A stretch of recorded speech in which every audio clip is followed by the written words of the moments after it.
So today we're going to discuss regarding artificial intelligence for education.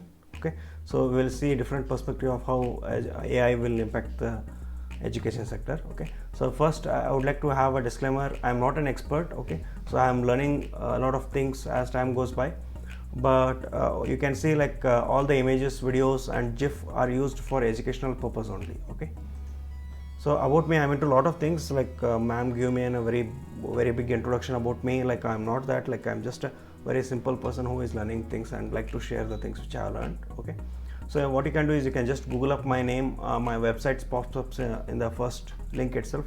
Okay, so what you can is just click on that and learn about more about the things which I'm working on and like what are the things you would like to learn and all. Okay, so today we will see like what we will be learning first. So first thing is we will understand what is AI, what is machine learning, deep learning in a very simplest way. Okay, so not any Wikipedia stuff or booky stuff, just very simple way like in a very kid can learn.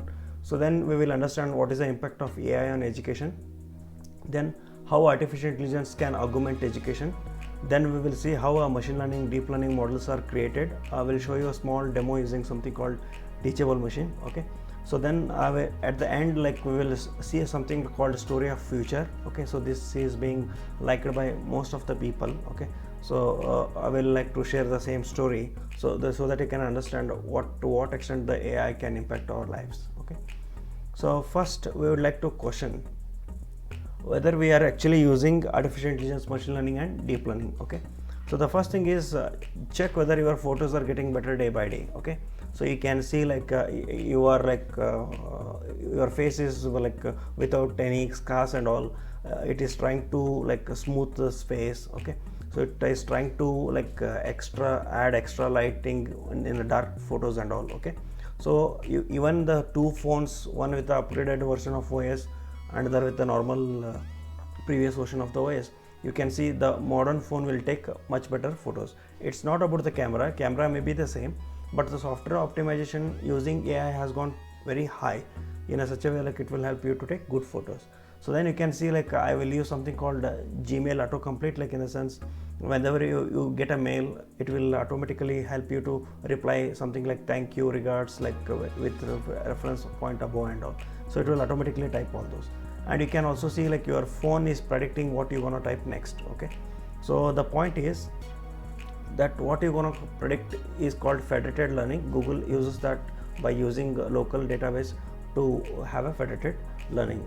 They will do machine learning stuff and they will send that to your Google keyboard. Okay, so then you can see like your camera is able to detect everything now, so you don't need to write something like red level in the Amazon shopping. You don't need to write anything like shirts and all. You can just take a photo of anything and you can just start shopping. Okay, so then similarly you can use Google Assistant to get the answers like where is the Eiffel Tower, something like that. Okay, so then on the right hand side you can see the image, like this image actually predicts the facial expression of a particular person. Okay, so this is also possible using this machine learning. Okay, so before starting like surfing and all, like we will see like why AI is of so much hype. So you can see here this is called Gartner cycle. On the top you can see all the things are related to the machine learning itself. Okay, or even artificial intelligence. Similarly, if I go ahead with the 2009's graph, again AI related stuffs are on the top of this. So whatever is there on the top of this graph is like they are the emerging technologies. Okay, similarly even if I take 20 to 21, so again you can see like AI is again in the top notch. That means since last 3 to 4 years AI is like of very high like importance. Okay, so then coming to AI in education market, you can see it was just 521 million in 2018. Okay, so now it has reached around 10.3 billion by 2026. Okay, so that is like AI is of very high like importance. Okay, so now coming to AI, what is AI? Okay, so let me put it in a very simple way. What is AI means? AI is a science of intelligent programs. So typically we are programming the computers. So we are programming computer to send a text message, receive a text message, share data and all. So now we are making the programs intelligent. Okay, so we are not actually writing programs which are getting intelligent and all. What we are doing is we are making the programs itself to be intelligent in a such a way that we don't need to write a lot of code and all. Okay, So this is how actually AI of the brain looks like. Okay, so it's called neural network. Okay, so if you look at this picture, you may not get the point, so bear with me, like by next 10 minutes you will get it.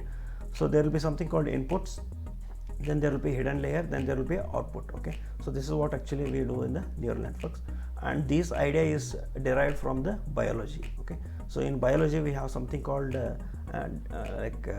axons. Okay, so there will be have something called dendrites, neurons, synapses and all. So this cell body is an example for activation function. There will be axons. Okay, so there will be dendrites, synapses, and this is neural word has come from the brain of the of a human being itself. So now they will combine with the mathematics, okay, along with the biology to get this. Okay, so you don't need to understand this to get the machine learning, but it's a good idea, like you should know that even maths and biology has become part of us. Okay, so this is what actually how a neural network works. So if you take this is the input layer, so this is called hidden layer, this will be output. Okay, suppose if I want to identify something as a cat, if I want to identify something as a dog. See, for example, when you are walking on a road, if suddenly a cat comes before you, okay, so you will identify it as a cat. Why you are able to identify it as a cat, you should understand it. Okay, so the reason is, since your childbirth, someone has told you if some things look like this, it's a cat. So you will start to identify the features in a cat. Okay, so imagine like you have been trained with a white cats only. Suddenly a black cat comes before you while you are walking on the road, you will be able to identify it as a cat because you try to understand the features of the cat, not actually the cat image. Okay, so in the similar way, so what we do for the neural network is we will try to images of cats and dogs, lots of images will be fed to the machine learning, so it will try to extract the feature, try to connect the things. Okay, so then finally when we have a machine learned model, we will identify it as a cat or a dog. Okay, so then why we need AI? Okay, so what is the need of the AI for this and all? Okay, so first thing is very simple, straightforward, funny answer is people are stupid and lazy. Okay, so we can see a lot of people who will bang the doors, we can see a lot of people who are lazy enough to go towards a TV or go near the devices and operate them and all. So everything should come inside the phone, something like that. Okay, so the next thing is there are people who fear even they are very stupid enough, even after automation also things will go wrong. Okay, so this is reason why we need artificial intelligence powered smart cars. You can see a lot of people in India and all, they don't follow the traffic rules and even they don't know how to drive, how to ride properly. Okay, so this is an area where we need proper self-driving cars and all, so that they will efficiently park and all, so that people will not get into trouble. Okay. So the next point is AI is giving gaining a lot of importance because of the population itself. You should always understand, population always create problems. Okay, so population always create problems. So population create problems regarding food, healthcare, comfort. Okay, so even it creates a problem regarding the education, because if we have too many people involved, okay, obviously that will create a problem. Okay, then corporate always makes money by solving these problems, so that is the reason a lot of companies are investing in the artificial intelligence. And you can see another point of AI coming into picture is human brains have some limitations. Okay, so we will talk about this in the further slides. And even we get bored easily. Okay, so and because of our boredom and all, we do a lot of errors while working and all. Okay, so the solution is to make the things to work for us.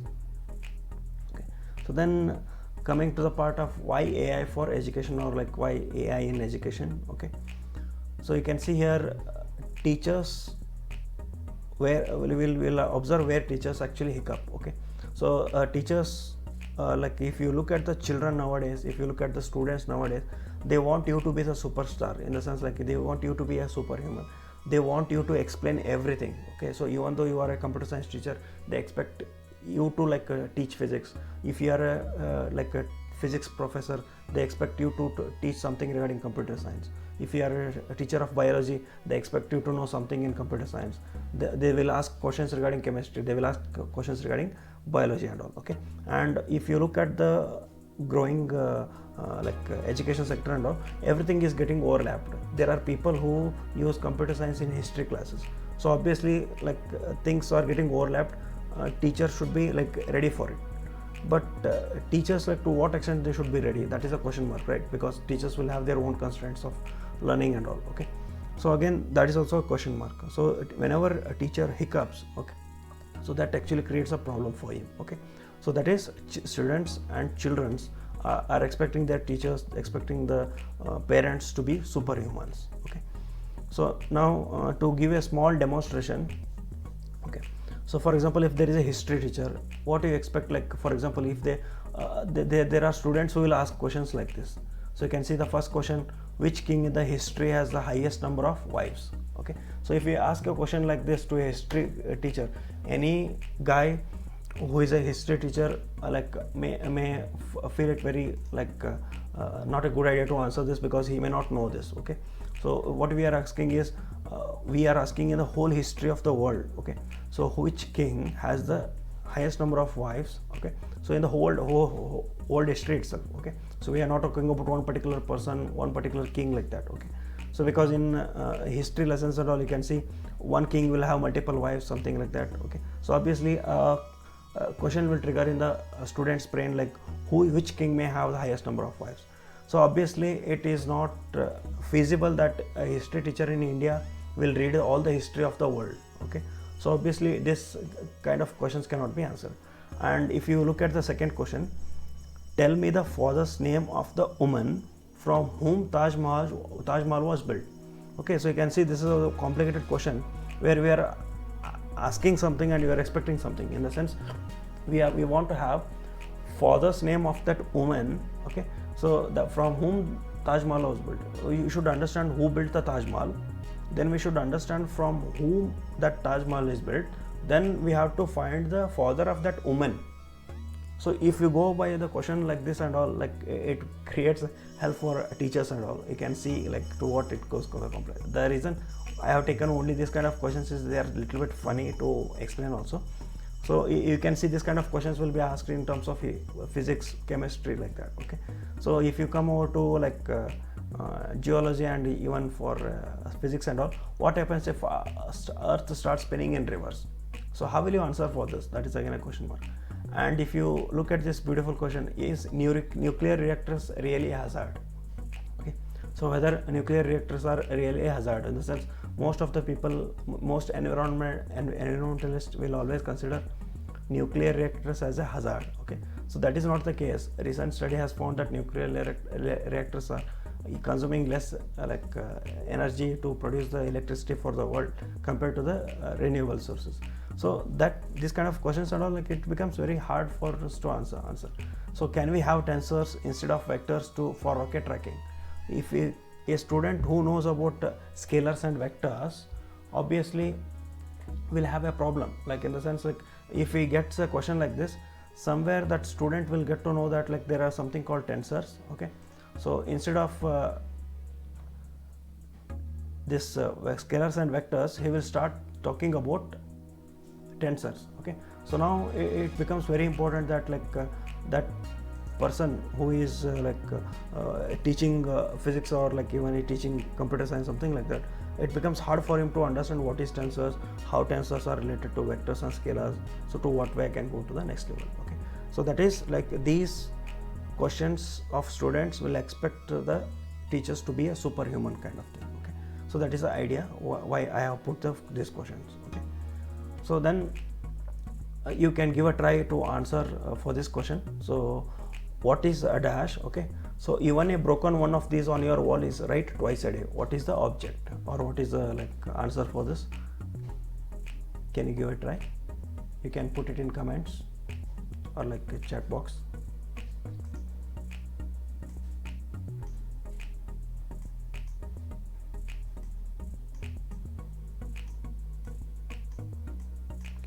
So you can give a try, like can you guess the answer for this? So it's right, like the answer for this is clock itself. Okay, so now you can see like we are not asking something like what is there on the wall which is like right twice a day and something like that. It becomes very difficult for us to answer this kind of questions and all. Okay, so but let us see what actually happens if we give it for the computer. Okay, So there is something called artificial intelligence computer, that is Watson. Okay, so this Watson has the capacity to answer that, and there is a quiz.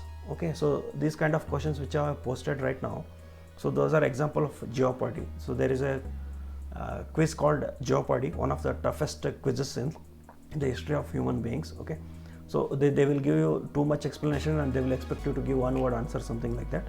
So let's see how Watson answers this. And you can see in the middle there is no person standing over there, only computer will accept the inputs and it will try to give the answer.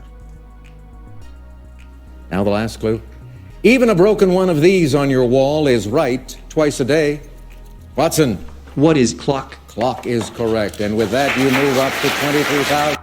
Fine. So I hope you got to know like Watson almost answered it in just 0.3 seconds, something like that. So now here Watson is not actually any human being or something like that.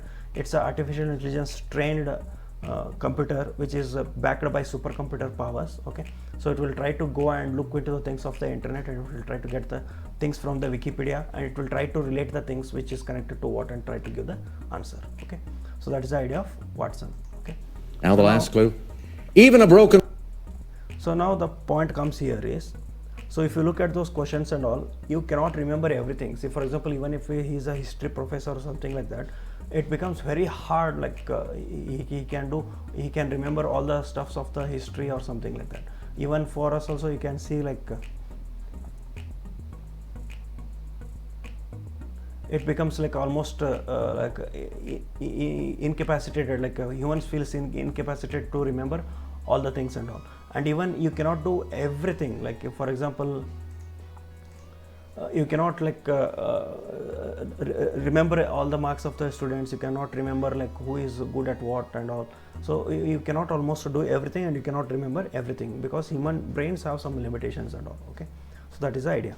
So what is the solution for this? Okay, so the solution is to make the machines learn. Okay, so you can see in agriculture and all, whenever farmers are not like have the capacity to go hard to an extreme level, so they will come up with the tractors. Okay, so machines make the work of the human beings. Okay, so even like cattle and all. Okay, so the point here is, if you make the machines learn, so it makes you free, first point, and it will help you to like get the things done in an easy way. Okay, so if you have a computer with you, and if they ask you very complicated questions like who is having the highest number of wives in the history of something, so then obviously like you will be able to do that. Okay, so now when that machine learning happens, it's called machine learning. Okay, so before going ahead with machine learning, okay, so I know like almost all of you know about the computers working and all. So let me put it in a very different perspective so that you can understand what AI is about. Okay, so that is, if you have to understand machine learning, so you have to understand machine in a very different way. Like for those people who are already knowing computer science, or like if you are very well versed in computer science, you may feel little bit boring for 5 minutes, something like that. Okay, but there are audience which are not from computer science background. For their perspective, I have added this. Okay, so let's start with the training the machine. Okay, without machine learning, that you should understand. Okay, so first thing is, on the extreme left hand side you can see there is a robot. Okay, so now you have to imagine like it is a 2-year-old baby robot. Okay, so something like a very small baby robot which does not have artificial intelligence or machine learning or any intelligence of its own. Okay, so I hope you are getting my point. There is a robot on the extreme left hand side. So this robot is just a simple robot which does some instructions, which follows some instructions, and it does not have the machine learning or artificial intelligence. So now imagine like I will give some instructions for it. The first instruction is take 100 rupees note. Second instruction is go to shop. Okay, so third instruction is get me a Oreo biscuit. Fourth instruction is come back. Okay, so hope you are getting only 4 instructions. First instructions, take 100 rupees note. Second instructions, go to the shop. Third instruction, get me a Oreo biscuit. Fourth instruction is come back. Okay, so 4 instructions. So now the question comes, so I want you to be little interactive so that I can get to know like whether you are getting the point. So if this robot keeps on walking towards the shop, okay, and imagine the shop is closed, what the robot will do?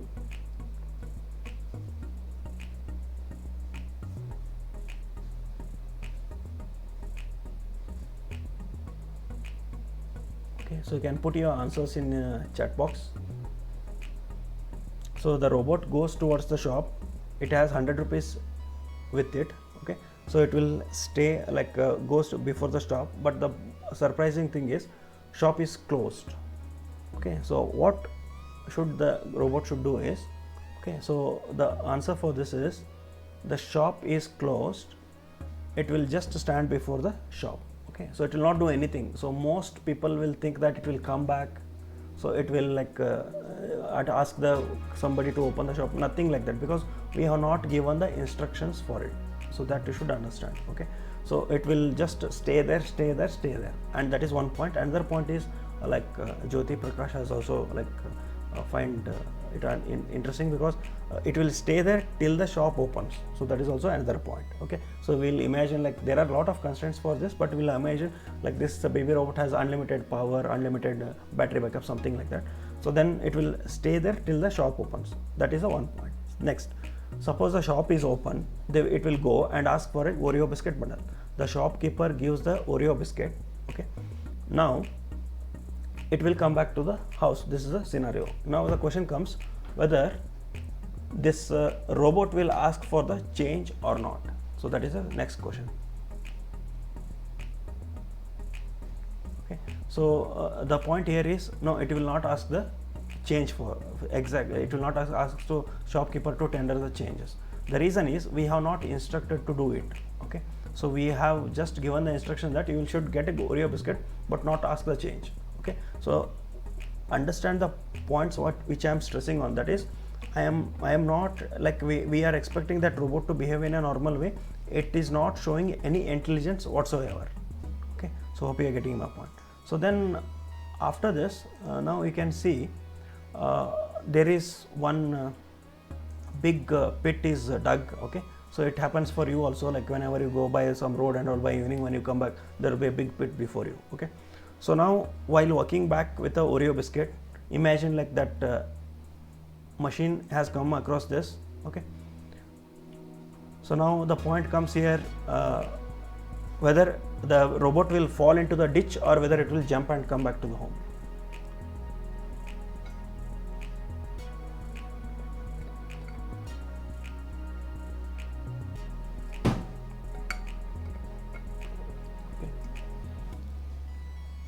Fine. So few people have commented that it will fall. Okay, so that means to say like you have understood computer science in a very better way and you are very good with the computers. The point here is we have not trained that robot or a machine which is self-intelligent enough to jump the pit and all. So it will fall into that, and if it falls only, then it is a good computer. That you should also understand. Okay, so we have not programmed it to jump something like that. What it does is it just goes towards it and it will just fall it.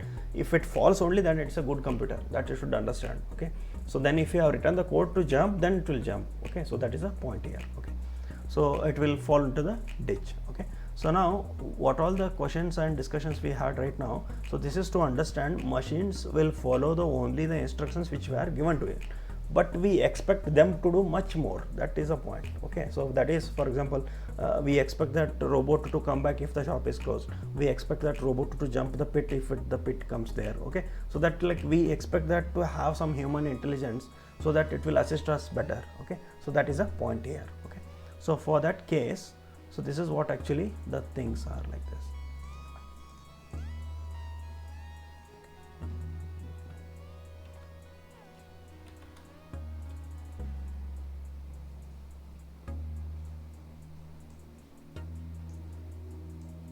Just give me a second. Okay, all right.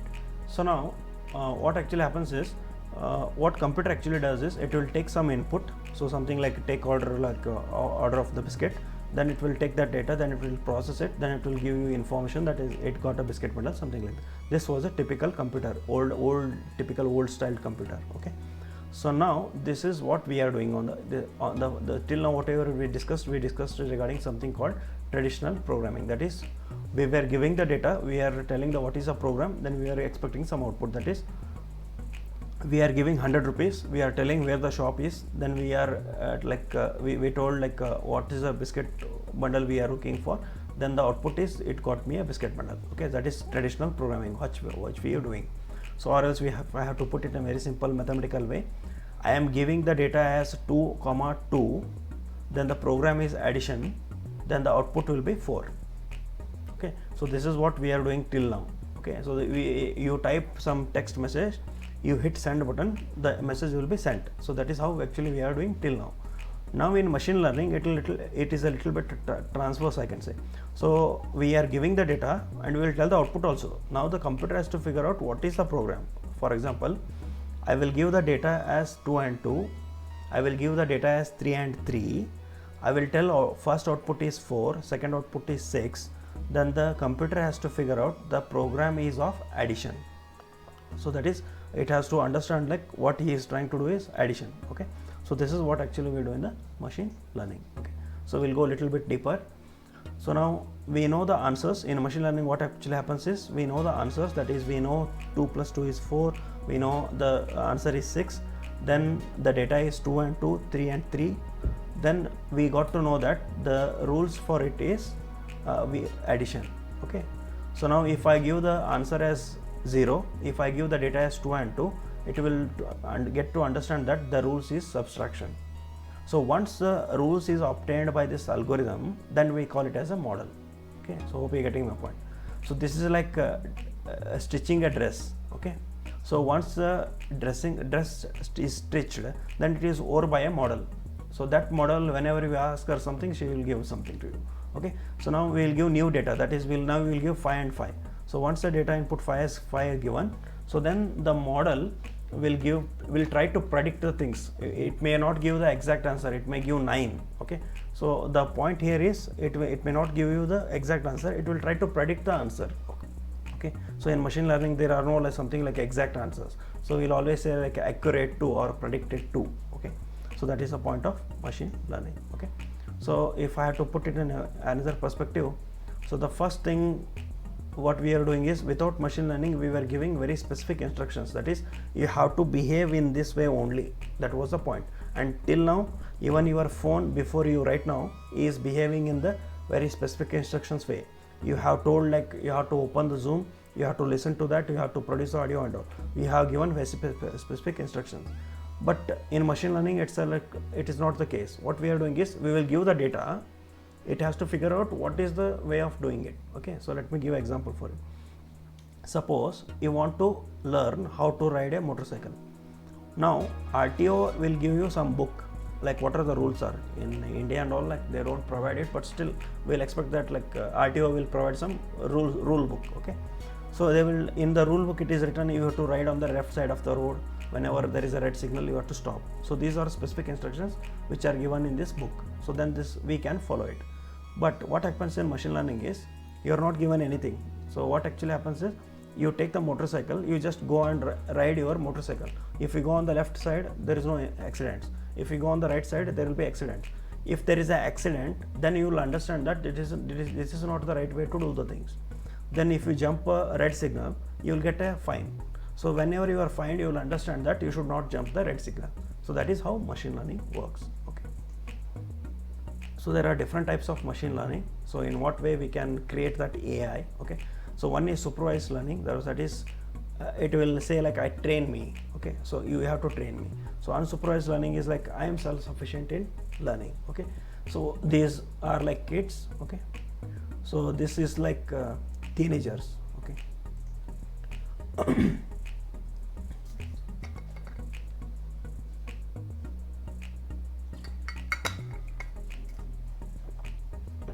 Okay, so second one are like teenagers. Okay, so third one is like a very hippie kind of thing. So they will say like my life, my rules, something like that. Okay, so first one is like primary kids, they will ask you to train them. Second is like high school students, they will say like I am self-sufficient, I will go to school by my own, you don't need to teach me, like that. Third is like teenagers, like they will say like something like my life, my rules, why you care and all. Okay, so these are all three different kinds of way of making a computer learn. Okay, so this is how supervised learning looks like. So that is, you hold the kid and you will like move towards the destination, that is it will ask you to go to the, okay. So then unsupervised learning, so it will understand like I can walk on my own, then you will try to do that, sometimes it will fall, then you will train it. Okay, so then reinforcement learning, what you will do is whenever a kid walks, you will give him a chocolate. Okay, so if he walks properly, he will give him a chocolate. Suppose if he does not walk properly, he like we will give him a pat on his back, so that like he will understand like he has done it in a wrong way. Okay, so that is the idea. Okay, so here it is a machine learning in a very different perspective. So that is, in the center we have machine learning, we have supervised, unsupervised and reinforcement learning. Okay, so based on what actually you are doing, you should select that algorithm or particular model what you are going to do. Okay, for example, if you want to diagnose, okay, what is so what like you would like to detect whether the particular person is having a cancer or not, like diagnostics. So in machine learning you have something called supervised learning. In supervised learning you have to go for something called classification. Okay, so for example, if you want to predict some weather forecasting, then you should use something called regression.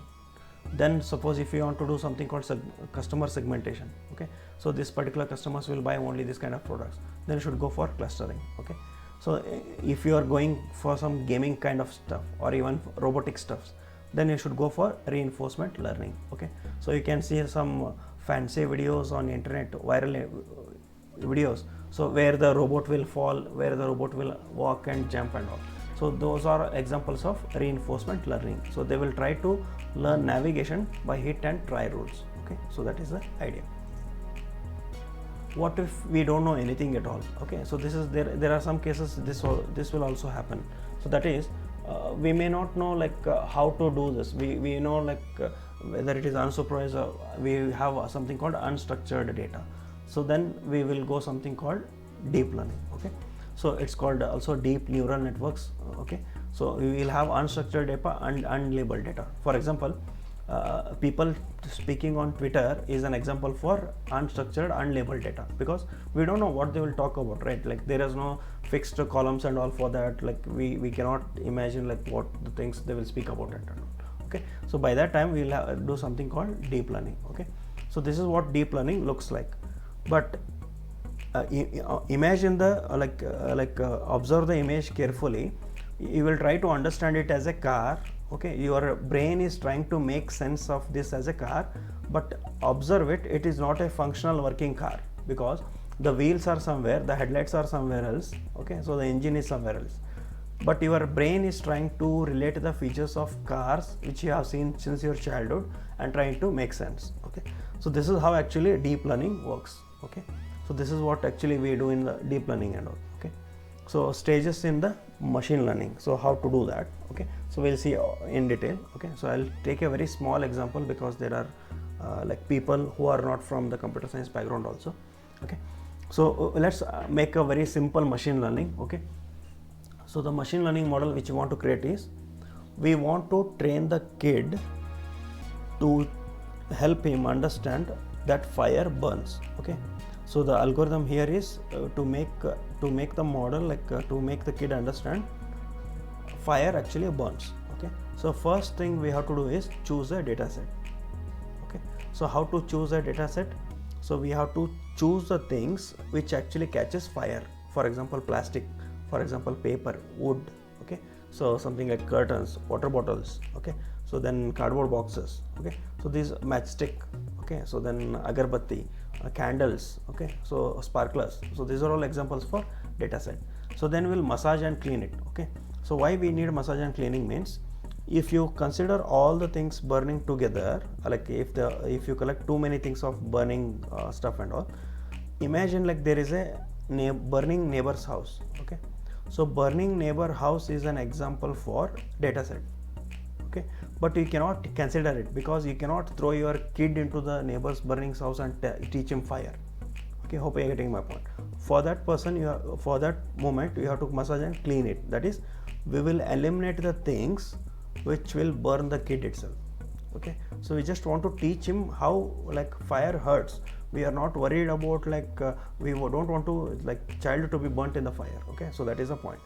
So we have to choose the data set. For example, if you have chosen 10 things, out of them you can eliminate 2 to 3 things so that it will be cleaned and it will be proper. Okay, so then then after that then you have to split it into training and test set. That is, there out of 10 things, consider 5 6 like 7 things to be training, used for training, 3 things to be used for testing. For example, you can use agarbatti matchstick. Okay, so like a burning small wood, something but burning paper can be example for training set. Then after that, like you can have a burning cloth with you to test him whether he has learnt it by training or not. Okay, so that is an example for test set. Okay. So if I put it in a different way, there are 100 toys. Out of them you will consider 70 toys for training and 30 toys for testing. Okay, so you want to teach the color, something like that. Okay, so 70 toys are like have different colors. You will tell him this toy is this color, then we will consider again 30 toys and you will ask him like what color of toy this is. If the answer is properly, then your algorithm is good, like that. Okay, so then after that, once the training and test set is considered for burning the things, then we will apply the algorithm. What is the algorithm here? It's very simple. Take whatever is burning, something like matchstick or agarbatti, put it on the kid's hand. Okay, so put it on the kid's hand, make him like feel that heat or like burn. Okay, so what actually happens is, if the kid screams, so imagine the kid screams by like feeling that heat, then give him a +1. Suppose if the kid laughs or if kid does not give any expressions at all, so then give him a -1. Okay, so then you have to score and evaluate. So based on the scoring, again consider if you have to like modify the training and test set. Okay, so this is how actually, once this scoring is too high, in the sense like if there are more number of +1s even for testing also, then you have a successful model. That is, you have a successful kid who has learnt about the fire. Okay, so this is how actually you go by the steps in the machine learning. Okay, so this is how actually we create the models. Okay, so how machine learning create models. Okay, so that is training data. Okay, so then we have the train the algorithm. First we have to define the algorithm, we'll train it. Okay, then we have something called model input data. Okay, so we will give some test training data and all. So then we have a machine learning algorithm for it. Then after, once this machine learning algorithm is there, then after it predicts something right by training, then give him a new input data. So once the new input data is given, check whether he predicts it right or not. Okay, so if he predicts right for testing data, that is new input data, then you have a successful model. Or else again you have to go back to the training the model and modifying the parameters in such a way that it will learn it properly. Okay, so hope like you got this point. Okay, so this is called AI model, that is something called Things translator. Okay, so what I will do is I am showing you a ready model. Okay, so which will try to identify things on the like camera. Okay, so this actually runs inside your web browser. It uses JavaScript and the model itself is ready itself. We are not training any model here, the model is ready itself. So in machine learning, this is a beauty. So you can have a ready model and use it, or else you can have define your own model. Okay, so I will show you both. So this is a demonstration where we can see AI model is there. Okay, so this model actually resides in your browser and it will use a webcam. It will try to predict the things whatever it sees on the camera. Then it will also try to translate it in other languages. So these all things together is in only one model. Okay, so it will try to identify the things using object recognition. Then after that, then it will use a translator to translate the things which has been identified. Okay, so we will give it a try. Okay, so you can give a try on your own in your own laptop or even at your home using this like link. Okay, even you can try this in a mobile. Okay, so give me a moment, like I will turn on the lights so that you can properly view it. Okay, fine. So now what actually happens is you can see like there is a picture of me. So what I will do is I will just hold this, like just click on this camera icon, so it will capture the images. So let me remove my specs. So what I will do is I will just click on this, then it will try to identify whether I have hair like, or I have forehead, hand, something like that. Okay, so let me give a try. Little bit difficult because of low light and all. Okay, so we'll give a try. It will try to identify. Pestaña. So Eyelash. it is, let me convert it to Hindi so that you can easily understand. And you can see on the bottom of the screen here, you should understand here, it is 93% confident that it is identified as eyelash, 89% it is confident that it has found ears, then it is identifying a jaw as 88%. It is true because I have all those. Okay, so now if I hold my hand, so you can see over here, now it should be able to see the hand gesture. So what it is saying is 85% it is confident that it is showing, looking at the gesture, that is true because I am doing something like hi. Then fingers, it is identifying as 85%, and it is also like, see, 83% it is confident that it has identified it as a wood. Okay, because the looking at the image in the picture, if you compare wood with my hand right now, so it is getting confused whether my hand looks like a wood or wood looks like my hand. Okay, so that is also possible. And you can see in the live mode itself, it will try to identify it as gesture, then in Hindi it will translate it to how. Okay, so this is all possible because of the AI backup. Okay, so that is even Google Translate is there in the background. Okay, so these all things are integrated together. So this is how a ready machine learning model looks like. Okay, so it's ready itself. Okay, so that should understand. Okay, so now I will come back.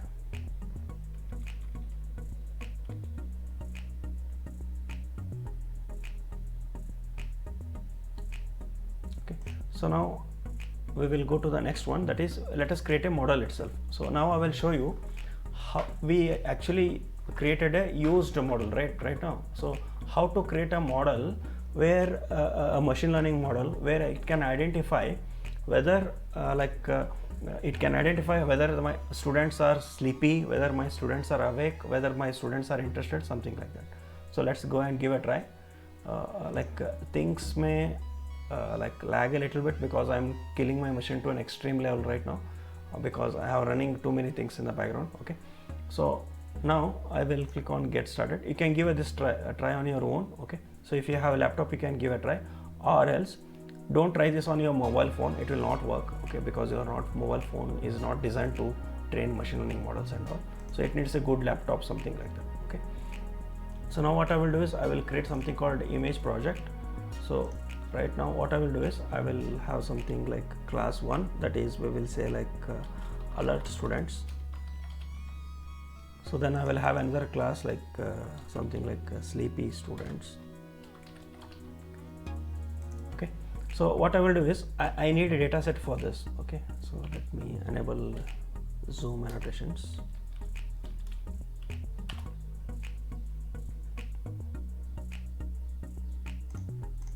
Okay, so you can see over here, this one and this one, they are called as data sets. What we are trying to do is we are giving a data set of students, we will give you images where it will understand the images, what kind of gesture is sleepy or what kind of gesture is alert. Okay, so for that to do, I just have to open the webcam. Okay, so let me clear all the annotations.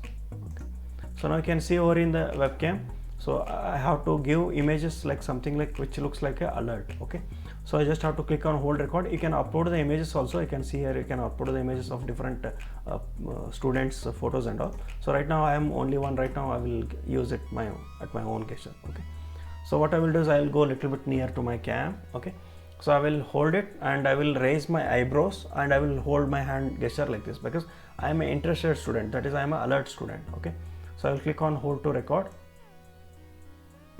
Okay, so then I will also hold my hand like this. Okay, so that means I'm showing interest in the class, something like that. Okay, so hope you are getting my point. So this should be around 100 images.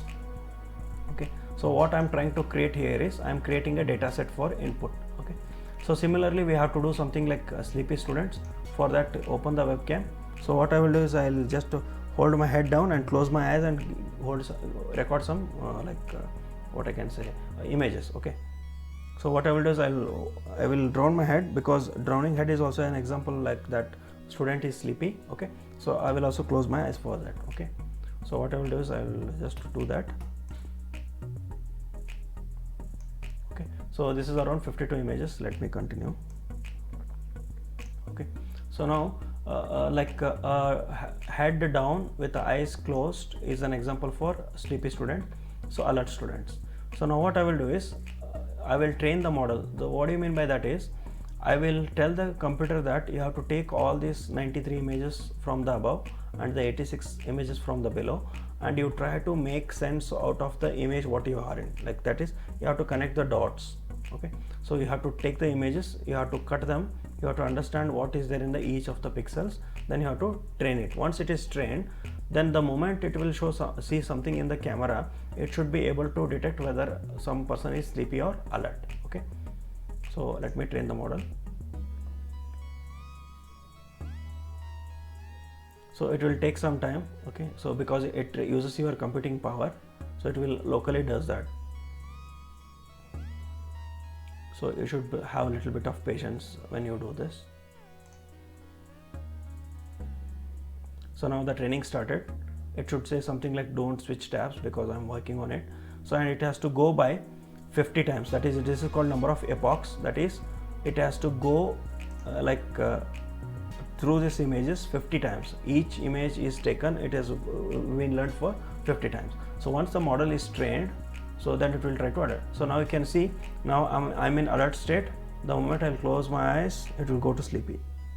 Alert state, sleepy state. Okay, hope you're getting my point. Okay, so did you get this? Can you comment on this, please?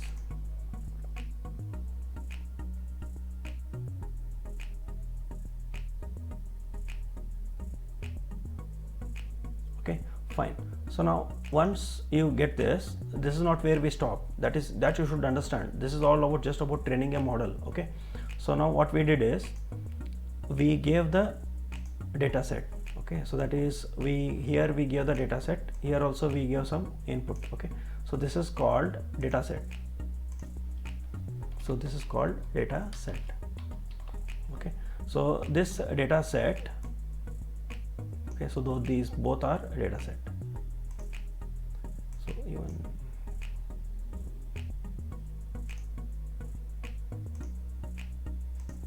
okay, so this is a data set and even this is a data set. So right now I have taken only 93 and 86 images, but you should not do like that. Minimum of 1000 images is required, because it has to learn it very perfectly. Because see, whenever you give twice to the kids, obviously it will learn much better. So you know much more about colors because you have seen too many colors like that. Okay, so now after that, then you can see there is another thing called export model. I hope you can see it here, export model. Okay, so this export model will help me to use that in a another machine. I can export that and I can use it in a classroom, something like that.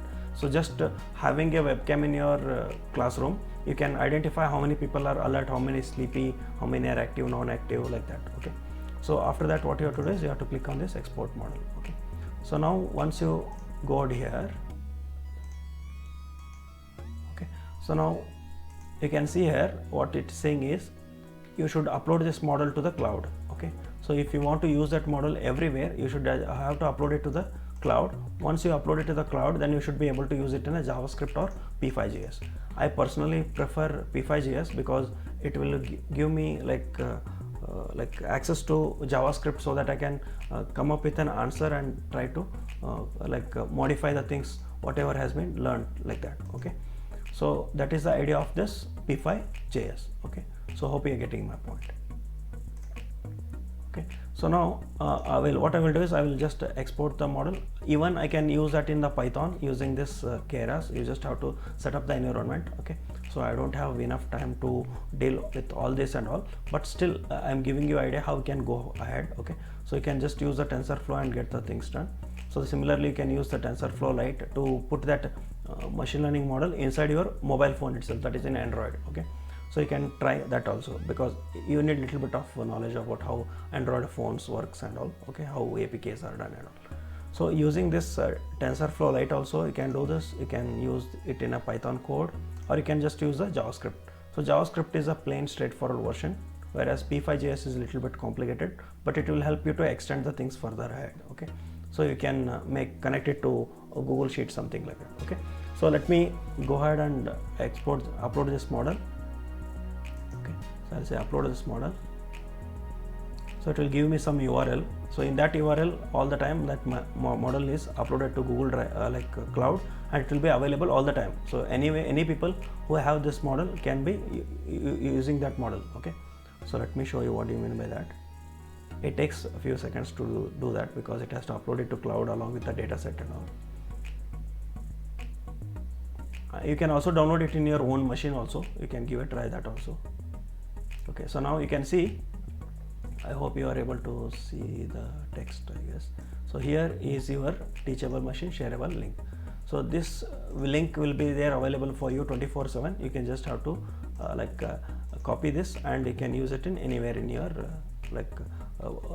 code or something like that. Okay, so now what I will do is I will just take this JavaScript. Okay, I will open my Sublime.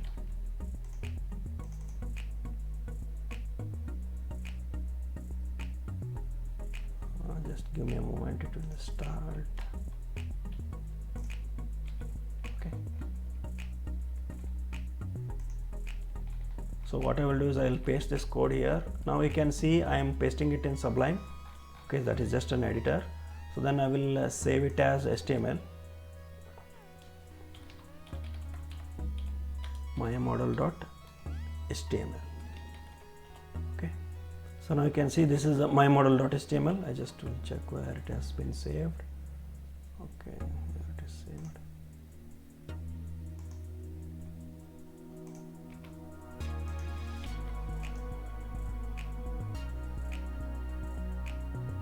Okay, so I'll just paste it here. Okay, now I will run this. You can see here. So once I run this, it will open up a browser, different browser. Then it will say start. Okay, so once I click on this start, it will pop up the webcam for me.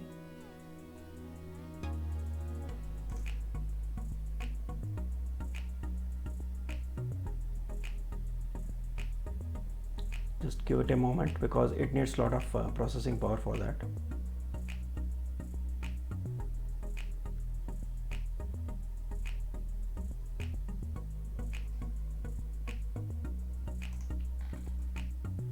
It seems like not working in this browser. No problem, we'll go ahead with Chrome.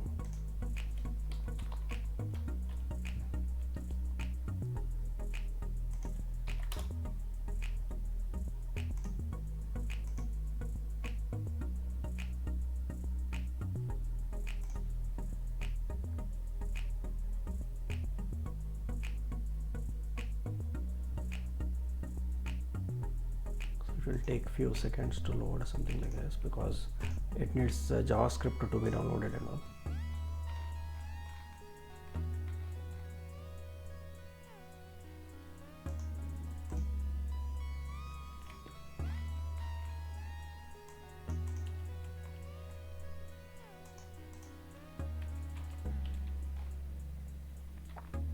So these two are working fine. That the problem is with my machine, I guess.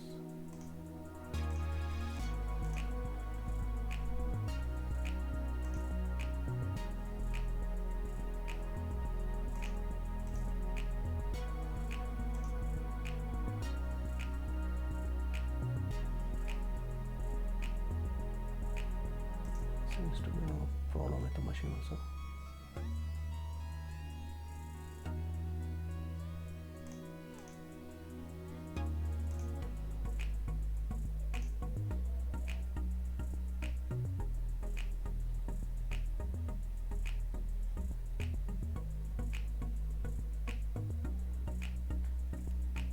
Okay, all right, that's okay. Maybe some issues with the cookie, something like that.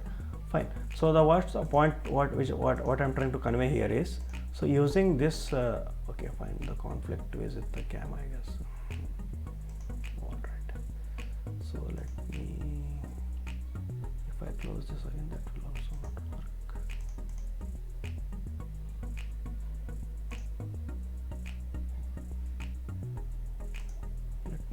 change the input here.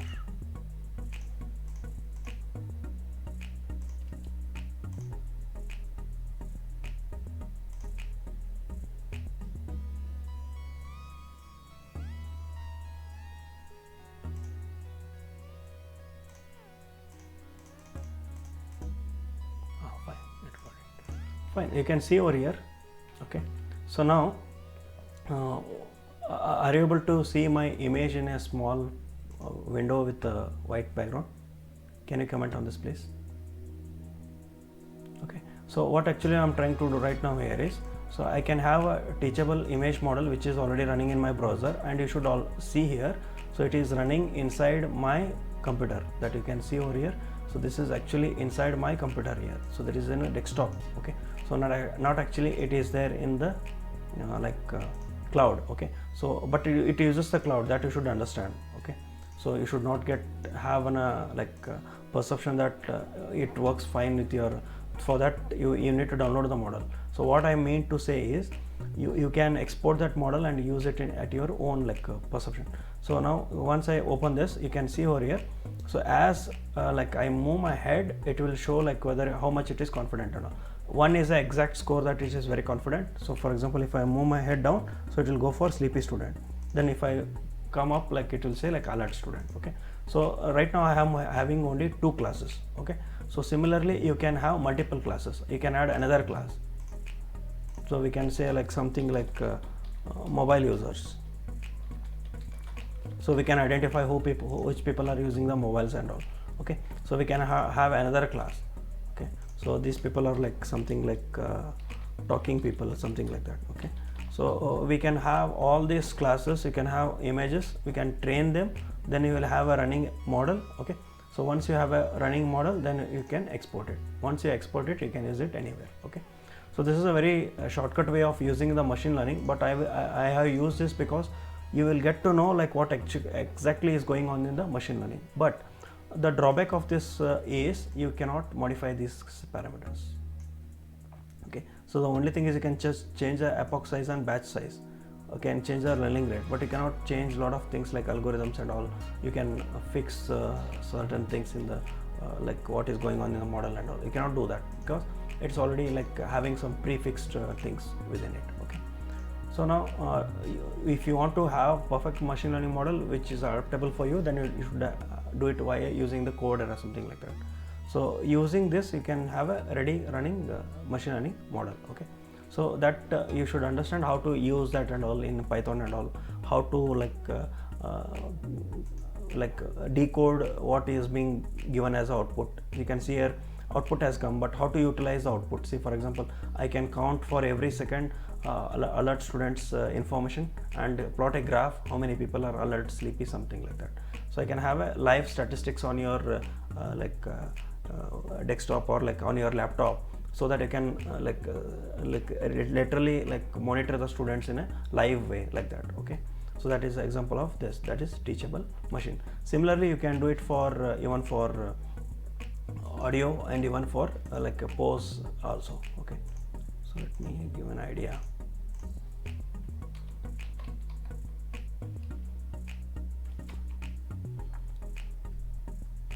Just give me a moment.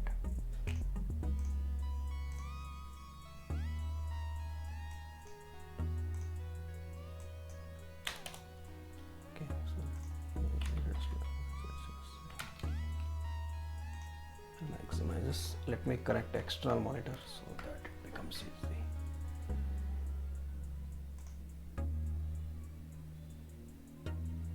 Just to give me a moment.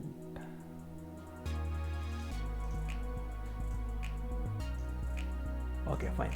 So now once you click on this get started, okay, so you can see here it will also give you audio project and pose project also. So what is the idea of the pose project is, you can use poses of the kids. Okay, so it uses the poses of the kids to make it understand. For example, what you are doing is actually with the poses and all. So you can play you can make kids play games just using the model. We can say something like jump as a model. So then you can say sit as a model. Okay, so that is samples will be there, and these samples will be can be used for gaming. For example, whatever people are using nowadays is like they will use joystick or they will use keyboard, up arrow mark, down arrow mark. So up arrow mark for jumping, down arrow mark for sitting.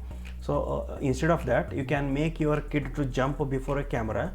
So if he jumps, the car jumps. If he sits down, the car slows down, or like car will break up, like that. Okay, so that also can be done. Okay, so that is the idea of this teachable machine. Okay, so I don't have like much time to cover all this, but still, so I hope you got the idea, rough idea. Okay, so coming back now, coming to the real stuff, that is how AI can help the students. Okay, so the first thing is it will have something called personalized learning. Okay, so that is like he will decide what he wants to learn. So right now our education system is not actually appropriate for most of the people, because for example he wants to study commerce along with the computer science, that is one way. He wants to study psychology with commerce, that is not permitted in our current like education system. So but to do that cannot happen in personalized learning. Okay, so he can choose his own subjects, he can learn and all. Okay, so then we can have something called constructive feedback, that is he can literally see what he is excelling at based on the data collected and all. Okay, so then there is something called tutoring. So that is like personalized learning will give to what's the tutoring, that is outside of the classes and all, he can have his own response with the artificial intelligence system, he can learn. So then we can have quick response, that is the beauty of this. Okay, see, for example, whenever they want to ask you something, if the teacher says like I will give you answer after 3 days, something like that, like it's gone, the teacher is gone in the heads of the students. So they will feel like what if like I can Google it myself, why the hell I should ask you something like that. So quick response is a main important area where artificial intelligence will excel. Okay, so for the questions, complicated questions which are posted, that answers can be gained by Watson just using like in hardly in 2 or 1 second. Okay, so teachers cannot do that. That quick response cannot be done by the teachers. So then universal 24/7 access learning. So this is there because see, I am a person who is like nocturnal. Okay, so I am be like more alert at the night and all, like I will be not have any disturbances and all. So that's the reason I will work very late night and all. So by that time like I thank to YouTube, because like it will be accessible 24/7. In the same way, students also need access to them like by late night, in the sense like you don't know like what kid wants to learn at what time. So there are students who will be very alert by 4 o'clock in the morning. There are people who will be alert by 12 o'clock, something like that. So and nowadays, because of the Instagram and WhatsApp injection, you can say like they will get active and they will think about studies after 12 o'clock, after like what all the chattings has been done and all. They will their mind gets calm by that time. So then by that time only they may like feel to study, something like that. So by that time you should be able to access to them. You cannot be there all time.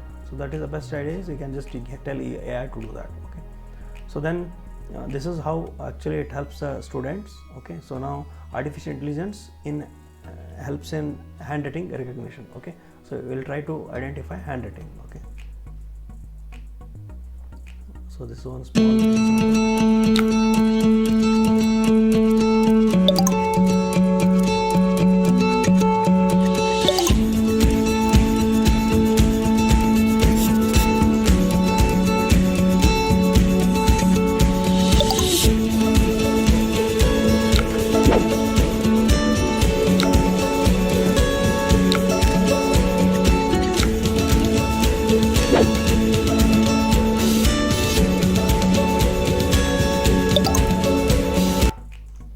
Alright, I hope you got the idea. The point here is it will just help you to solve the mathematics just using a camera. Okay, so that is just you just have to take the picture, it will solve the equations for you.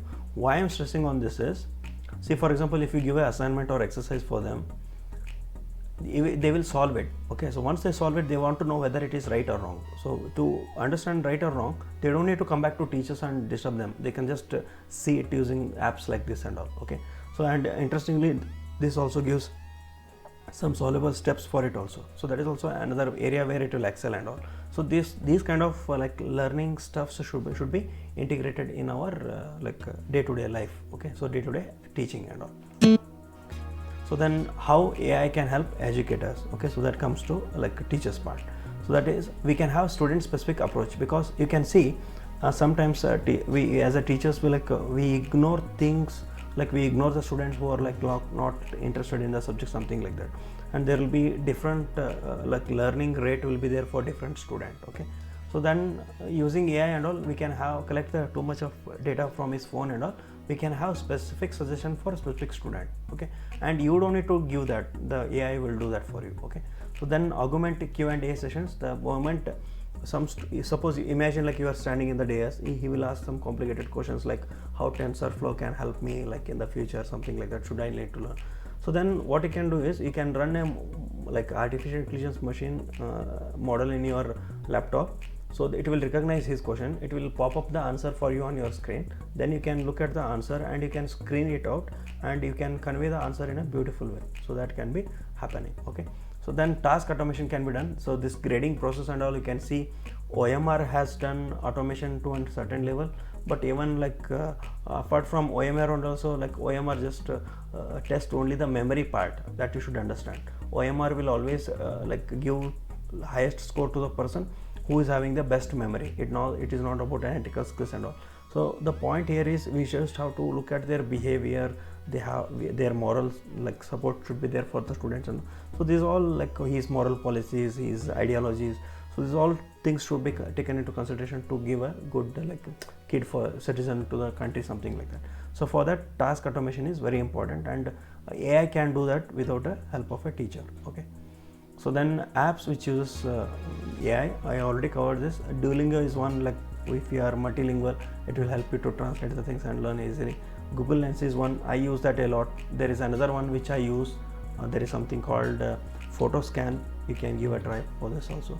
So this is also there, so that will help a lot. Okay, so then Photomath without, so then there is another area called artificial augmented reality. Okay, so augmented reality along with artificial intelligence can bring the subjects to the live mode. Okay, so they can just hover their camera and they can see like a solar system going on, they can see animals moving. So those kind of interactive stuff can be used to just using the screens to make them like life more interactive, stuffs more interactive. Okay, so then coming back like to understand AI, ML and DL in a very simpler way. So artificial intelligence is human intelligence exhibited by machines. So if machines behave in a human way, so that is AI. Then an approach to artificial intelligence is machine learning. Then there is a technique for implementing the machine learning, that is called deep learning. Okay, so these three go in hand in hand and they will be interchangeably used. Okay, so if somebody is talking about AI and all, it's understood that like he is also talking about machine learning. So and if there is somebody is talking about deep learning and all, like again the output of the DL will become the AI. Okay, so AI is a general term which will be used. Okay, so what we need for augmenting this education systems. Okay, so the first thing is NLP, that is natural language processing. Okay, so why we need natural language processing is, see for example, most people say like I am very good at googling the things. That is not the case. Like I have understood what are the keywords and how to Google it up. But most people will not do like that. See for example, some people will come search something like I am getting blue screen error on my PC, what should I do? They will Google like this. So then it becomes very difficult for Google to get the answer for that. But that has been solved thanks to NLP. They will use natural language processing in combination of AI. Okay, so then we have to do something called smart data gathering. Okay, so we have to collect a lot of information regarding the kids background, kids scores, kids behavior using camera. Then we should gather that, and then we have to perform something called data mining. Then we have to apply some analytics algorithm. Then this will become something like data powered education. Okay, so everything is based on the data collected. Okay, so this is how actually the future teacher looks like. Okay, so I know this is a little bit scary, but don't worry, the moment this comes you'll be dead. Okay, so no need to worry for this. So what actually happens here is, so this is called Sophia. Oh my goodness. So this Sophia has come for this Jimmy Fallon's show, that is one of the popular comedy shows in English. So what is actually, celebrities will come to this show, but they have bought a robot. So this robot has very like human gestures on its face, and it will talk to you in a very natural tone. So you can just see it. Hello, Jimmy. Wow. Long time no see. You were on the show before. It has been exactly 575 days since I last saw you.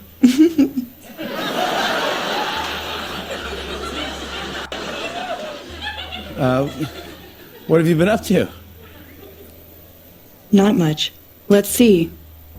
I traveled to over 25 countries, appeared on the cover of Cosmopolitan magazine, met German Chancellor Angela Merkel and the actor Will Smith, and became Twitter friends with Chrissy Teigen. I addressed the United Nations and NATO, became the first robot to receive a credit card, and became the first robot citizen. What have you been up to? All right, fine. So I hope you got the glimpse. The idea is you can see that there are robots which we can talk like human beings, and they can process like a human beings, and they will also understand the gestures, and they can also create the gestures. If that is the case, obviously this robot called Sophia can teach much better than me, and it never gets tired. That you should understand. Even I challenge sometimes, I will take sessions up to 6 hours, 8 hours in one stretch, but the point here is this Sophia can go for 600 years without any getting tired. That is the point. Okay, and it can handle all the classes in one shot. Okay, so if this comes, obviously students will love to interact with this Sophia rather than us. That you should understand. Okay, so they will be more fond of Sophia than even you may feel Praveen teaches well, something like that. If Sophia comes, nobody give a shit about Praveen. Okay, so they should just go towards the Sophia and learn the things. Okay, so now point comes. This is another classroom lookalike. So I just 1 minute, I'll just play it. 熊猫你好，你好，欢迎光临，结尾。 So the panda says, welcome to the restaurant. How many people are you? I'm going to say we're two. 熊猫两位. So I'm going to order. Okay, so you can just watch this video once I share the presentation and all. It is just a gimmick video and all. It is a 360-degree screen available, and it will interact with you. So that is the point. It's there in China. Some school has implemented it. 熊猫你好. So now comes, should we fear? Okay, so if everything is taken by the machines, if education is also taken by the machines, and if a machine starts to teach and all, should we fear and all? Okay, so for that question I have an answer for you. Let's try to understand this. So can Sophia or can artificial intelligence teach cloud computing using Mahabharata? So once I was in a session, I think in Coimbatore, I guess, somewhere in Tamil Nadu, I guess. So there I was talking about cloud computing. Okay, so and even once I was in Mumbai talking about virtualization and all. So once I was there, I was teaching cloud computing using analogy of Mahabharata. So in cloud computing we have something called cloning.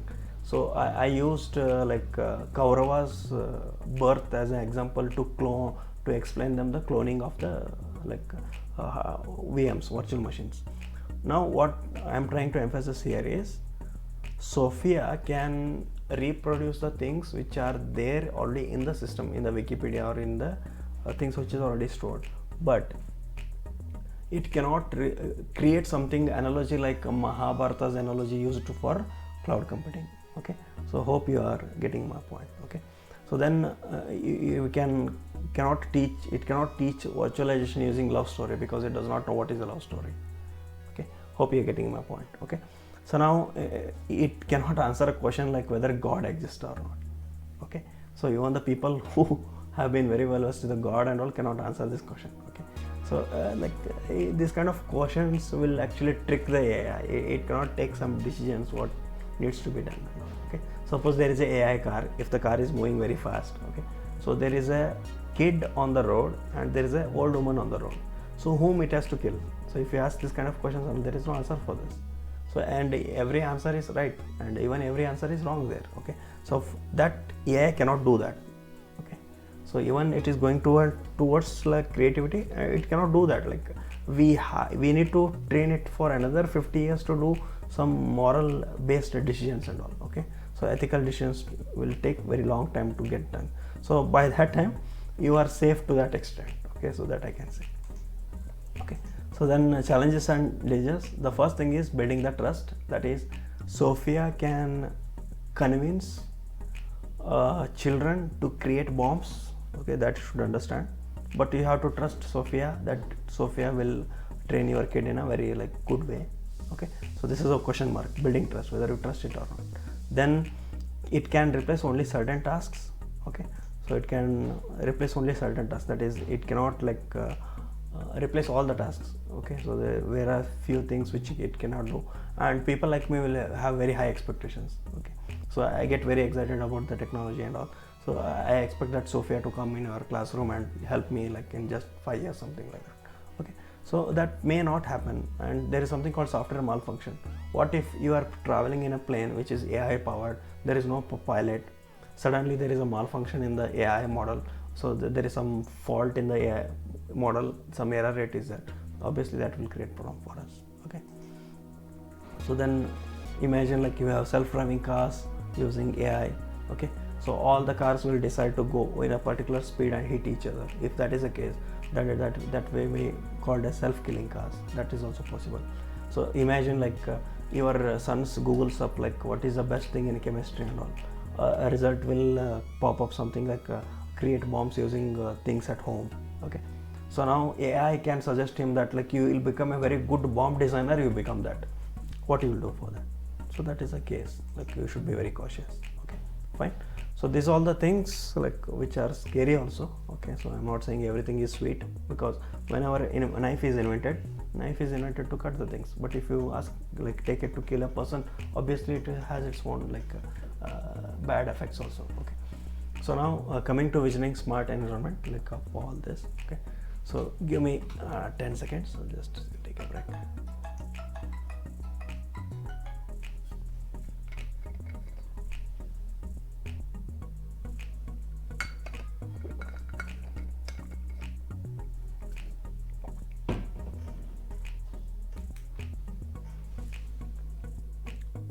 All right, so am I audible?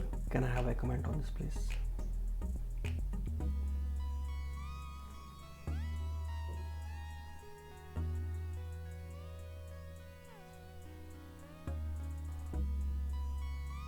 Okay, fine.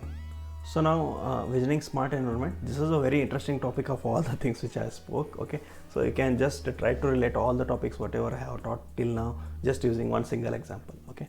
So I am visioning a smart environment which is AI powered, okay. So backed by education which is AI based, and you should understand here this visioning smart environment, like it's a story created by me. I just want to help you to understand how like this all technologies will play together, IoT, AI, machine learning, deep learning, all computer stuff like that, okay. So first thing is imagine 2050 something like that, even 2030 is also okay.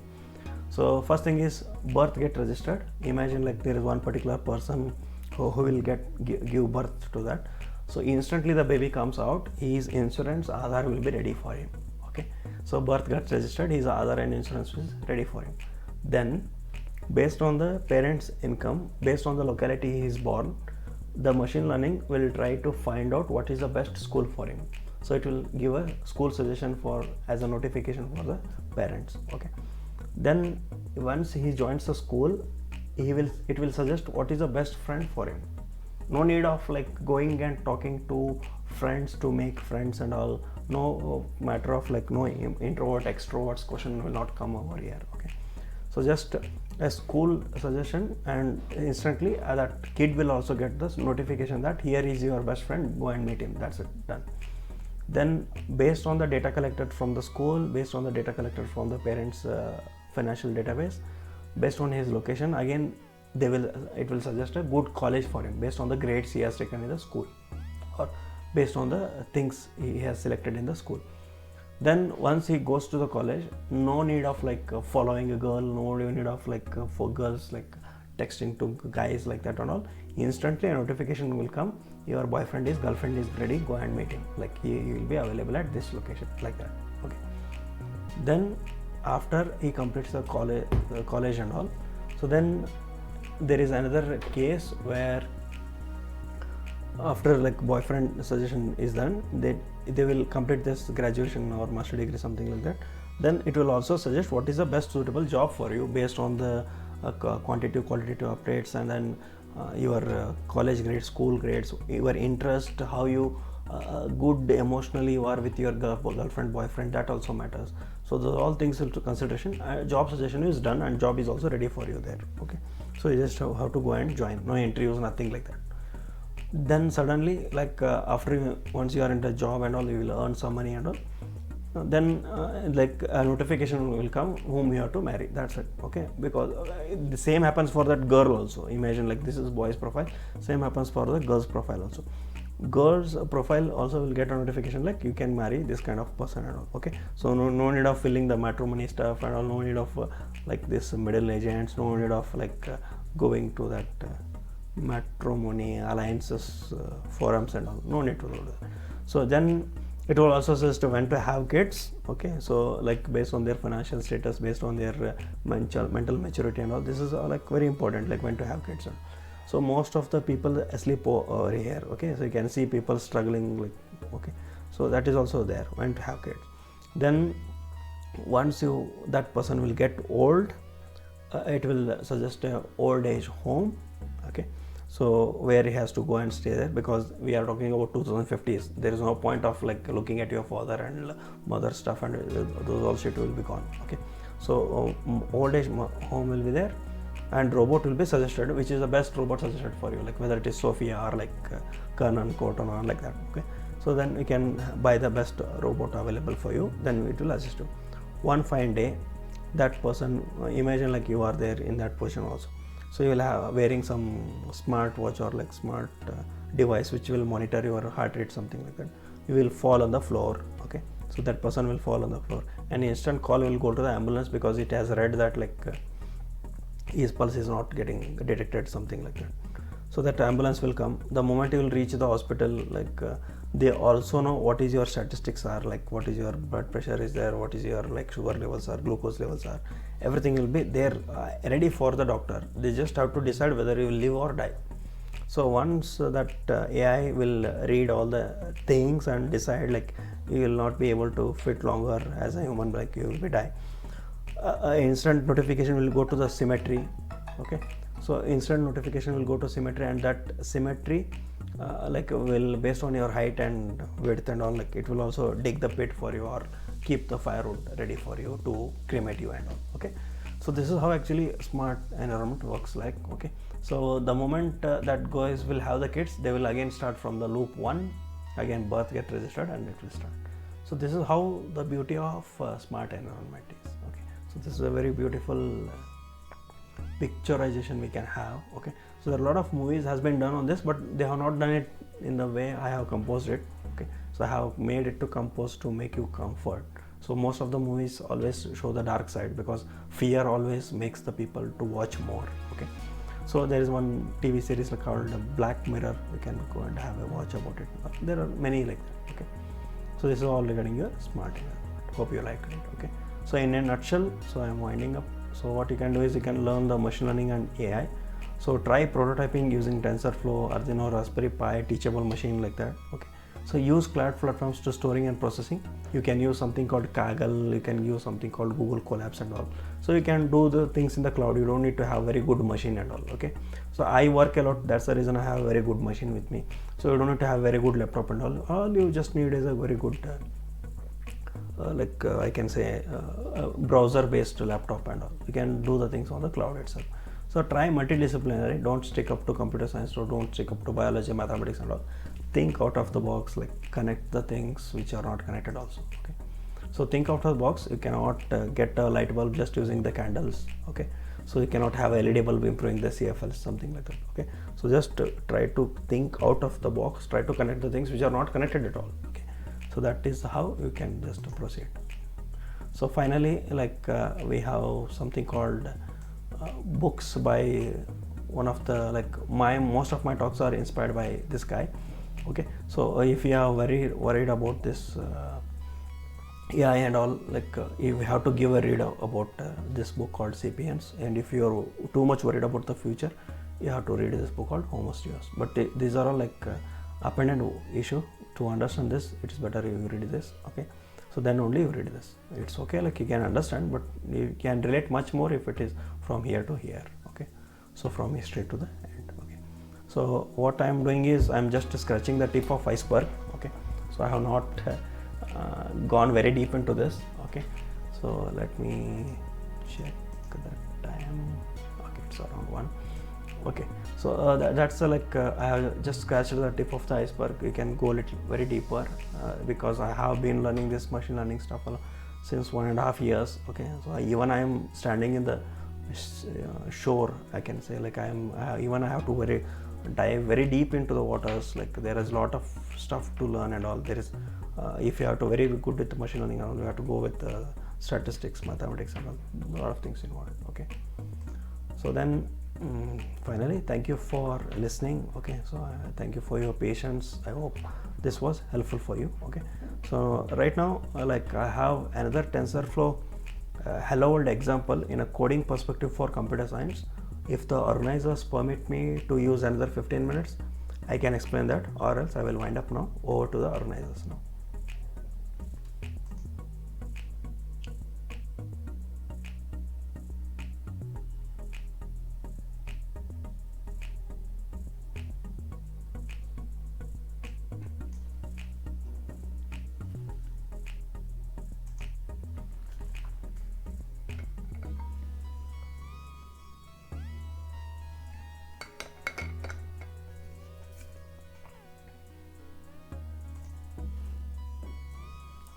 Can I have a response please from the organizers? Shall I show the example of hello world in machine learning using TensorFlow, or shall I wind up? So if you want, like you can toss your questions in the chat box, no problem. I can just read them and answer also. Go ahead, you can toss your questions, no issues.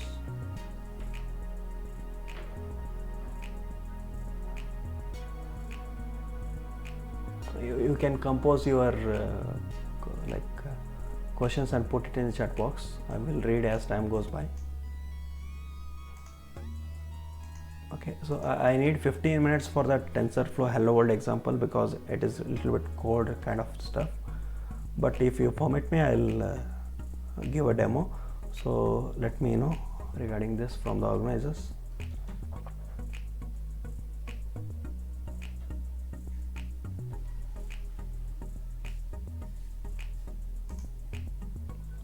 So for those people who are not actually from computer science, you can just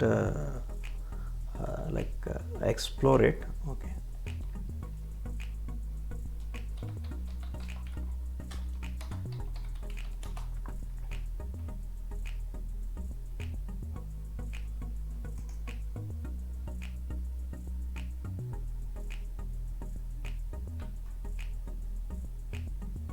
Yeah, you kindly compose your questions and put in a chat box because I cannot listen to everybody at one stretch and all. You can just put the things in a flow.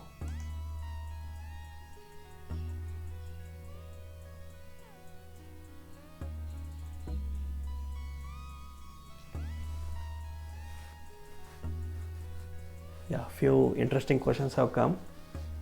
If you put very complicated questions, it becomes very difficult for me to answer in a very short time. But it's okay, like I'll try to answer. Okay. So one question, how do you think AI can help in the daily life? It goes without saying, madam. The point is, its applications are endless. For example, the moment I will come towards my home, like I expect that AI to understand, like I'm coming towards home, it has to play music for me like that. It has to understand like what food I'm eating.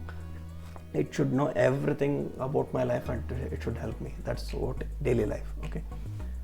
So then another interesting question, as population is growing faster day by day, whether AI helps the mankind or harmful in terms of employment. Okay.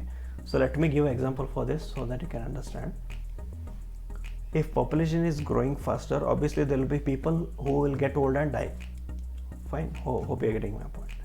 So that places will be free for you for your employment. One point. Second point is, see, there were people who were painting the cars, and now these painting cars is being done by the robots in an efficient way. Now these people who are painting actually are using their skill to paint customized cars, something like that, and they are earning much more than the previous. So it's all about like taking the leap. The guy who is very good with his technology, or like the guy who is very good with his knowledge, obviously will not fear AI. He will take help of AI and get ahead. Okay, so and there will be people who are like lazy and all, they will be eliminated. See, for example, like if a driver is not good enough, he will be eliminated, he will be taken take down by the AI. Okay, so there are a lot jobs like that. Lawyers will not be there anymore by next 50 years. I am talking about lawyers, you can imagine the scene. Okay, so I am talking about doctors. Doctors will be there because we treat them like gods and all. But if AI becomes very smart enough, then doctor, again we will eliminate the doctor and we will employ it. Okay, I hope you are getting my point. So that is the point. Okay, so it is all about adapting it and changing your career in a such a way that like you will get adapted and you will survive, or else you will be taken down. It's survival for the fittest, like that. If AI takes the world, web development and all will die. All will not die, because AI should be self-conscious to understand I can live on my own. Okay, so there are bots who can write programs and all. Okay, so they are like still in a very baby stage. Okay, so they are not to that efficient enough and all. Okay, so then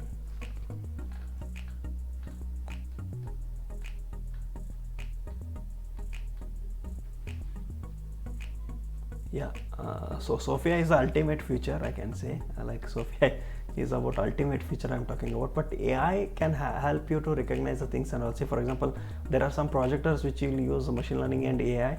They can identify, they can use your own like normal board and help you to like display the things on it based on where you are writing the things and all. Okay, so it will identify where the board is free, where it has to put the picture, something like that. So that kind of shortcomings are there. Okay, so applications are many, like Google Lens will help them to get the notes from any of the book they will. So there are libraries which they don't permit the books inside or take the books outside. You can just take the phone and take a picture of the book and all the text will get recognized. And there are something like pinch print mechanisms and all. You can just pinch the graph and throw it to the printer stuff and it will print the graph for you, like that. Okay. Artificial intelligence is always eco-friendly in nature. That's the point. That is true, because artificial intelligence will always help you to identify the pattern, to identify the patterns and see where we can save power and those kind of things. That is also there. Like there are a lot of artificial intelligence models which they will do like that. Okay, so then obviously to run the machines and all, we will consume some of the mother's nature part and all. We cannot say all technologies will hurt the mother and all. See, AI is all about software modifications. It will not consume too much of the things, but to run the servers and all, they need power. But most of the companies which are very good, like Google, Facebook and even Amazon and all, they are using solar power to run their machines and all. They are no longer using that. But actually the killer whale is the oil itself. Okay, so we cannot compare those two. Hardly AI will use 1% of the power which the world is consuming. So most of the power is actually killed by the people who are actually hurting the earth, or the people who are in the oil industry. Can AI detect errors but cannot correct it? What is your take on it? Right, okay. Yeah, see, the point is how we train it, that is the point. See, I can train some kids who will try to identify the people who will not speak grammatically correct. Okay, imagine there is a kid who I have trained him perfectly with the Wren and Martin book, perfectly with the English grammar.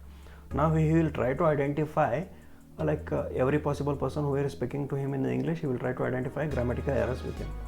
So now can you correct it? Can we ask that? So the best example for this is Grammarly. So there is one particular,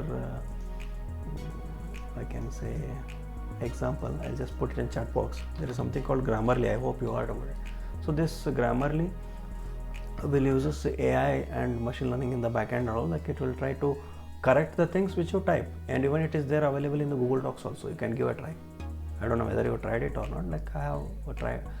I try this things a lot. Okay, it will help me a lot. Whenever I dictate to my computer, whenever I misspell the words and whenever I don't pronounce them right, it will try to identify the context and try to correct the whole sentence. It can do that. So it can detect the errors and it can correct also. But whenever detection of errors is done, half of the work is done. Correction is not an big part. You can correct it easily. See, for example, if I have to tell in a very simple way, it is hard to understand people. Okay, so it is hard to understand people where they are going wrong, something like that. Once you understand where actually is the problem, solution is very easy. Okay, so that is a point on the last task. Okay, fine. So next, can you shall I go ahead and give this TensorFlow demo, because I took another 10 minutes to answer the questions itself, I guess. Kindly please comment on this. Okay, fine. For those people who are not from computer science, you can just ignore this stuff if you don't get it, but try to read the thing. Okay.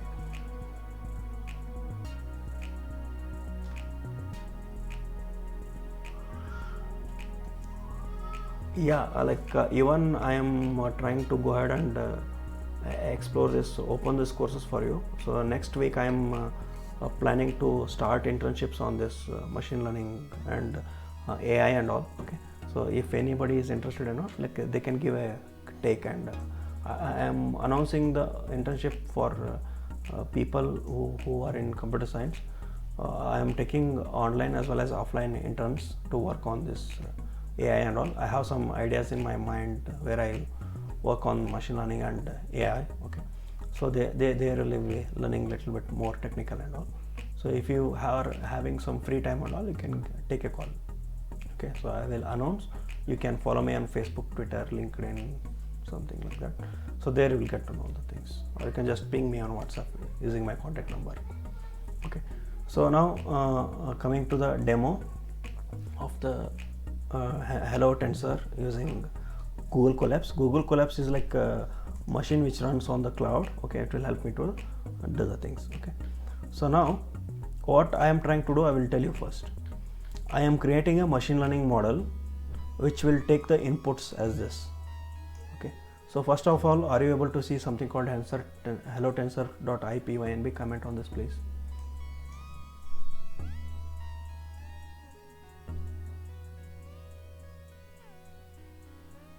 Okay, so now you can see here for every number. Okay, so for every x there is a y, something like here. 1 is 1, 2 is 4, 3 is 9, 4 is 6, 5 is 25, 6 is 36. Can you say what is the equation which we are trying to find out here? Okay, so what's the point here is we are trying to do something like y equal to x square.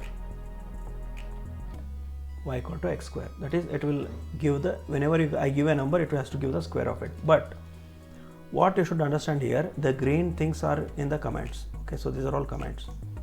In the whole code, you should understand, if you have done traditional programming, in the whole code you can see among all these lines, I have never ever anywhere I have written y equal to x square. I have not written it.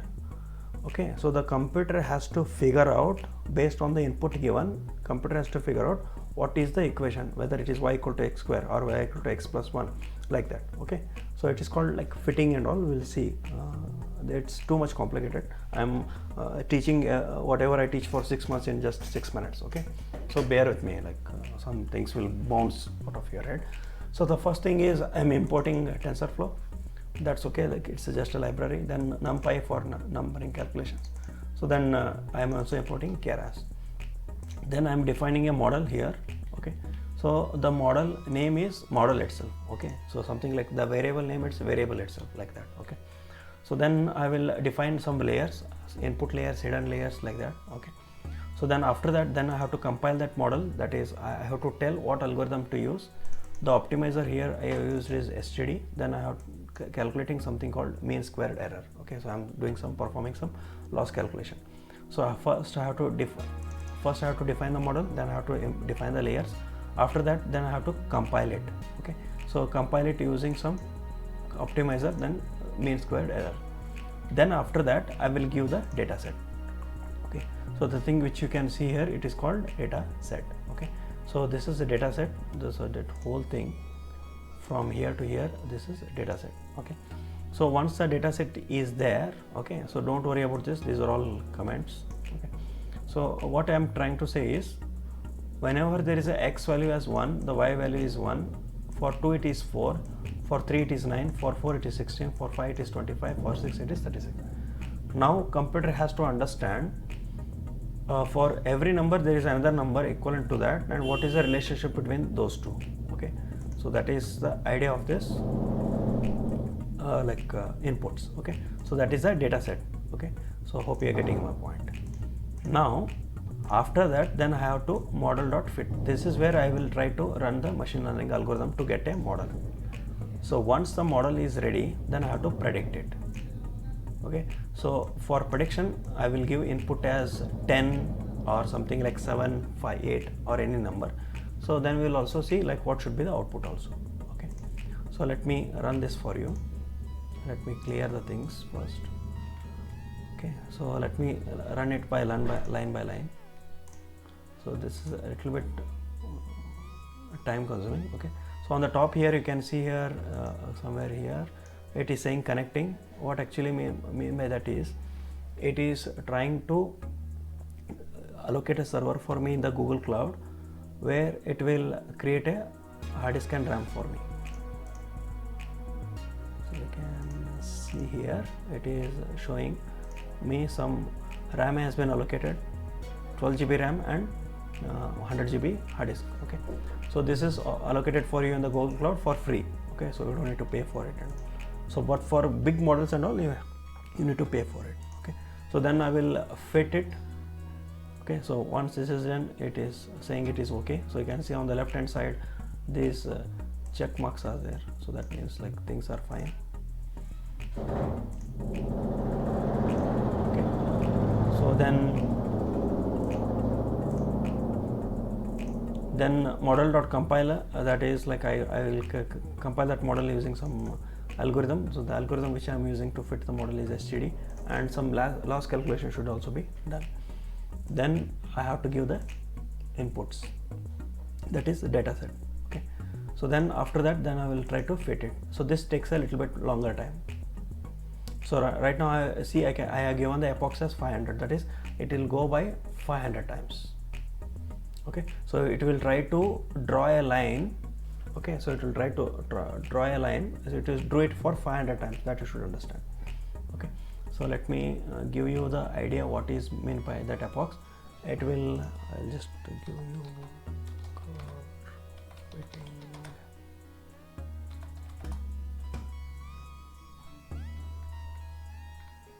here it is. What the computer is trying to do is, it will trying to draw a line which will make it fall, like all the points should be covered in that line. So that line will move a lot, so that all the lines are all the dots are covered.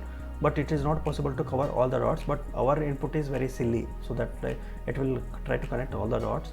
But if the more number of dots are there, more number of epochs is required. That is how many times this line, this you can see this line, oblique line, will try to shake 500 times in a such a way that it will try to include all the dots. That is the idea of that. Okay, so then coming to this where you want, come on. Okay, so model.fit, so it has done it. So it also calculated the loss, error and all. 500 epochs has been completed. Okay, so now finally I will predict it. So I will predict it for, like I have given the input from 1 to, let me come up.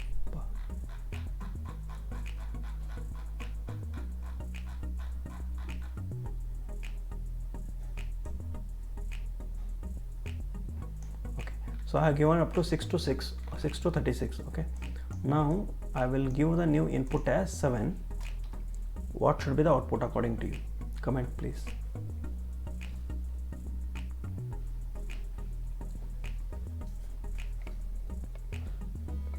What it has learned, like what is the equation now, it has to predict like what is the answer for 7. So can you guess what could be the answer?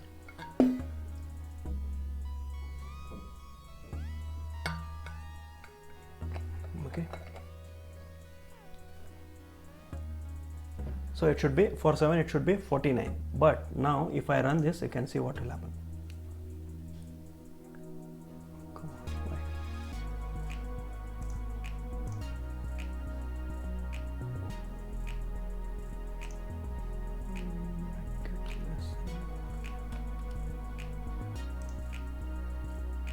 See, what is the answer? I got it as 38. So actually we are expecting as 49, but we got it as 38. That's why I'm saying in machine learning we will never have something like perfect model. So it is always approximate. ಆ ಥರ ಇದೆ ಹಂಗೆ ಅಂತ ಹೇಳಿಲ್ಲ ನಾನು. ಅದು in Kannada we say something like ಹಂಗೆ ಹೇಳಿಲ್ಲ ರೀ, ಅದ್ರ ಥರ ಅಂತಂದೆ, ಅದಲ್ಲ ಅಂತ. So machine learning always talk something like ಅದ್ರ ಥರ ಇದೆ, ಅದಲ್ಲ. So it will always approximate. Okay, so there is not, even if you have a confidence of 95% and all, that is enough in the machine learning. So you cannot have how to increase this, how to get 7 to 49, any guesses? So the data set which I have used here is very small. So if I have used a very big data set, obviously the accuracy will become more. The more cars you drive, the more better driver you will be. You will be adapted to all the ecosystems of different cars. Okay, so like that you can give a big data set, 1 point. So second point is like we can also like increase, decrease, change the algorithms, change the like loss calculator, change the optimizer, like that. We can also do that. So a lot of settings are there, like say how to make car go fast. There are a lot of things. You can have an at-rest engine, you can have like good gearbox, something like that. It is too much of it. Okay, so this is how actually you do a hello in a machine learning. So our machine learning model is very simple. Whenever we give a number, it will give the square out of it. Okay, and it's a very dumb model which will do the things for you. Okay, so this is like a hello world. Okay, even for 10 also, see, it is giving 58. So let's just see by 6, we'll see what happens. 31. 6 is 36, but still it is giving us 31. So that is too little data set, underfitting, you will say it. Okay, so this is what. Okay, so I hope that was helpful. Okay, so this is what I wanted to share. Okay, so thank you for listening. Over to you, ma'am.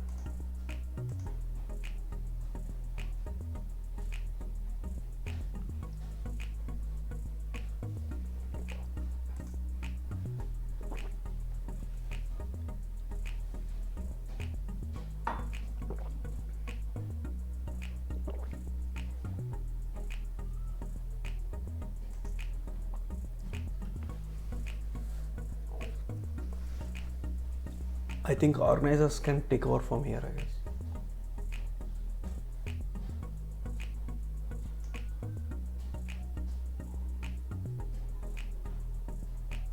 Yes, give me a moment, I'll do that.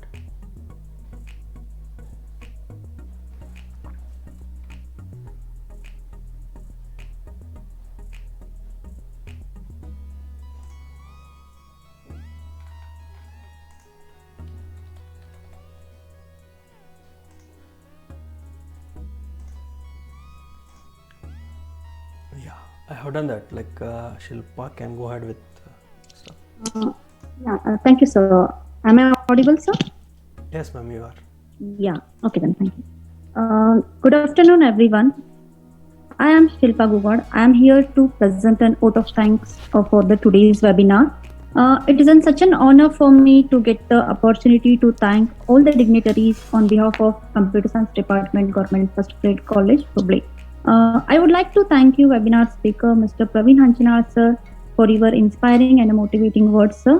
The point where the Praveen Hanchanar, sir, talked about today, teachable machine demo, it was really awesome, sir. We learned very new things from that, and even how to make a strong bonding between the student and the teachers to know about the artificial intelligence in an education field, how to implement these all in our future. This is really awesome, sir. And most probably, as we are a computer science teacher, we know input, process, and output over there. So you teach me us that not only an input, process, and output, there is in reverse order like input, output, and we can get the programs on that. So I'm pretty sure that precious knowledge you have shared today, Praveen Hanchnar sir, it will help us too in the future.